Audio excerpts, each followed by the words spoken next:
आज हम बात करेंगे जुपिटर यानी कि गुरु के बारे में। वैदिक एस्ट्रोलॉजी का सबसे स्ट्रॉन्ग प्लैनेट है Jupiter. Happiness, children, spirituality, marriage, relationship, finance, ये सब इनका है। क्या आपकी कुंडली में जुपिटर पॉजिटिव है? अगर आपकी कुंडली में जुपिटर पॉजिटिव है तो आपके ऊपर ईश्वर की कृपा है, यानी कि आप ब्लेस्ड हैं। आज हम बात करेंगे जुपिटर के एस्पेक्ट के बारे में।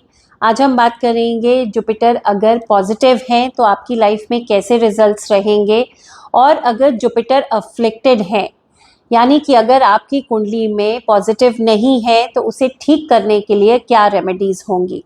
तो इस वीडियो के एंड तक ज़रूर बने रहिएगा, क्योंकि इस वीडियो के एंड पर मैं एक ऐसी रेमेडी शेयर करूंगी जो आपके जुपिटर को पॉजिटिव करेगा। चलिए अब हम बात करते हैं जुपिटर के बारे में। तो जुपिटर एक ऐसे प्लैनेट है, ये देवगुरु है। देवगुरु यानी कि देवताओं के गुरु। तो इनके पास सारी पावर है, सारी पावर, सारी ब्लेसिंग इनके पास है। बाकी सब प्लैनेट्स इनके आगे फेल हो जाते हैं। राहु, शनि सब इनके आगे कमज़ोर पड़ जाते हैं। कहते हैं जहाँ पर गुरु की जिस भी घर पर, कुंडली के जिस घर पर भी गुरु की दृष्टि पड़ जाती है, वहाँ पर कोई भी दूसरा ग्रह कुछ नहीं बिगाड़ पाता है। वहाँ पर दूसरे ग्रहों के नेगेटिव इफेक्ट काफ़ी हद तक कम हो जाते हैं।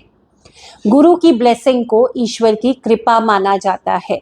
गुरु की दृष्टि को इतना ज़्यादा पॉजिटिव माना जाता है कि गुरु की दृष्टि यानी कि उनकी 5वीं, 9वीं और 7वीं दृष्टि जिस भी घर पर पड़ती है, उस घर से मिलने वाली चीज़ों को वो एक्सपैंड कर देते हैं, मल्टीप्लाई कर देते हैं। यहाँ पे मैं एक बात ज़रूर बताऊंगी, आपने सुना होगा दिए तले अंधेरा। तो जुपिटर यानी कि गुरु जिस भी घर में बैठते हैं उस घर को ब्लेस नहीं करते, उस घर को सिर्फ प्रोटेक्ट करते हैं, उस घर को ब्लेस नहीं करते। तो आपने देखा होगा कि दिया जब जलता है तो उसके नीचे अंधेरा, लेकिन आसपास सब जगह रोशनी रहती है। उसी तरह जुपिटर जिस घर में बैठते हैं वहाँ ब्लेसिंग नहीं होती, पर जिन घरों की तरफ देखते हैं वहाँ ब्लेसिंग ज़रूर रहती है।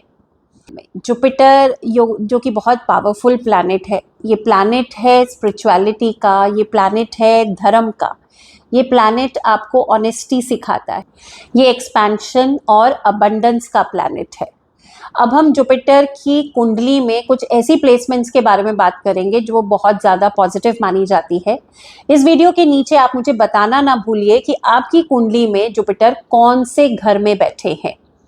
वो जिस भी घर में बैठे हैं, मैं कोशिश करूंगी कि मैं आपको एनालाइज करके बता सकूं कि उनका रिजल्ट आपकी लाइफ में कैसा रहने वाला है। तो चलिए अभी हम जुपिटर की बात करेंगे कि जुपिटर अगर कुंडली के पहले घर यानी कि लगन हाउस में बैठे हैं तो यहाँ से उनकी 5वीं दृष्टि जाती है आपके एजुकेशन, आपके बच्चों के घर में, आपके रिलेशनशिप वाले घर में। 7वीं दृष्टि जाती है आपके मैरिज के घर में, और 9वीं दृष्टि जाती है आपके भाग्य, आपके लक के हाउस में। तो ये तीनों घरों से मिलने वाली चीज़ों को जुपिटर मल्टीप्लाई यानी कि एक्सपैंड कर देते हैं। तो यहाँ अगर जुपिटर कुंडली के फर्स्ट हाउस में अगर बैठे हैं तो आपके बच्चों से आपकी बहुत अच्छी बनेगी, आपके बच्चों से आपको काफ़ी हैप्पीनेस और खुशी भी मिलेगी, आपके बच्चे लाइफ में सक्सेसफुल भी रहेंगे, आपकी एजुकेशन बहुत अच्छे से होगी। यहाँ से बैठे जुपिटर आपके 7वें घर में दृष्टि डालते हैं तो आपकी मैरिड लाइफ अच्छी रहेगी। 9वीं आपके भाग्य के घर में, तो आपका लक आपका हमेशा साथ देगा, डिवाइन ब्लेसिंग आप पर हमेशा बनी रहेगी। जुपिटर जब भी कुंडली में चंद्रमा के साथ कोजंक्ट होके बैठते हैं या फिर चंद्रमा पर डायरेक्ट दृष्टि डालते हैं तो एक बहुत स्ट्रॉन्ग गज केसरी योग बनाते हैं। अब ये योग बहुत पॉजिटिव है। अगर किसी और प्लैनेट की इस पर दृष्टि नहीं आती है तो ये योग इंसान को बहुत लाइफ में बहुत ज़्यादा सक्सेसफुल बनाता है। ऐसे लोग अपनी लाइफ में बहुत ज़्यादा सक्सेस पाते हैं और लाइफ में सभी चीज़ों का सुख भोग पाते हैं। जुपिटर की तीसरी प्लेसमेंट है जो बहुत शुभ मानी जाती है, अगर जुपिटर खुद की स्वयं की राशि में बैठे हों, यानी कि धनु, सैगिटेरियस या फिर पाइसेस या मीन की राशि में बैठे हों, तो ये भी बहुत शुभ माना जाता है, और स्पेशली अगर वो केंद्र के किसी भी घर में बैठे हों। जुपिटर की चौथी जो बहुत अच्छी प्लेसमेंट मानी जाती है वो है 5th हाउस, क्योंकि 5th हाउस होता है आपके एजुकेशन का, आपके बच्चों का। तो जब भी जुपिटर की दृष्टि 5th हाउस पर जाती है तो ये बहुत ज़्यादा अच्छा माना जाता है। जुपिटर का ये एक्सपेक्ट बहुत ज़्यादा पॉजिटिव माना जाता है। अब हम बात करेंगे एफ्लिक्टेड जुपिटर की, कि अगर आपकी कुंडली में जुपिटर पॉजिटिव नहीं है तो उसके क्या साइंस रहेंगे, आपको ऐसे क्या सिम्टम्स देखने को मिल सकते हैं।